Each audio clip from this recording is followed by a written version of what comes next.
વાવ થરાદ પંથકમાં માનવતાને શર્મસાર કરતી અને રૂવાડા ઊભી કરી દે તેવી એક ભયાનક ઘટના સામે આવી છે। મૈત્રી કરાર કરીને સાથે રહેતા એક પ્રેમી યુગલને યુવતીના પરિવારજનોએ શોધી કાઢ્યા અને ત્યારબાદ યુવક પર જે અત્યાચાર ગુજાર્યો તે સાંભળીને કોઈ પણ કાંપી ઉઠશે।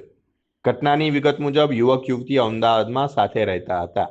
ગત તારીખ 2 એપ્રિલની રાત્રે યુવતીના પરિવારજનોએ કાવતરું રચી તેમનું અપહરણ કર્યું હતું।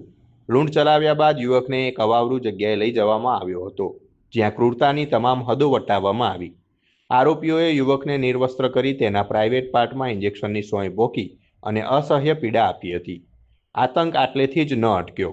યુવકની આંખમાં કેમિકલ જેવું પ્રવાહી છાંટવામાં આવ્યું અને છરા તેમજ પાઇપ વડે આડેધડ ઘા મારવામાં આવ્યા। યુવકની હાલત અત્યંત નાજુક હોવાથી તેને થરાદથી પાલનપુર સારવાર અર્થે ખસેડવામાં આવ્યો છે। આ ચકચારી મામલે થરાદ પોલીસે 12 નામજોગ સહિત કુલ 24 શખ્સો સામે અપહરણ, લૂંટ અને જીવલેણ હુમલાની કલમો હેઠળ ગુનો નોંધી તપાસના ચક્રો ગતિમાન કર્યા છે।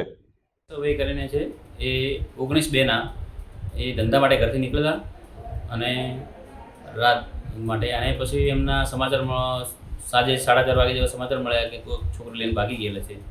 એટલે એમાં અમે શોધખોળ કરતો મળેલ નહીં, એટલે શોધખોળ કરતાં અમને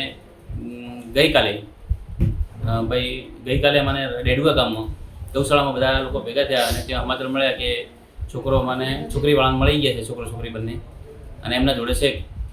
તો કે અમે બધું કીધું છોકરો ક્યાં? તો કે અમે આવતીકાલે તમને 11 વાગે રેડવા ગૌશાળામાં હાજર કરી દઈશું। એટલે આજે પાછા ફરી સમાજ ભેગી થઈ ત્યાં રેડવા ગૌશાળામાં।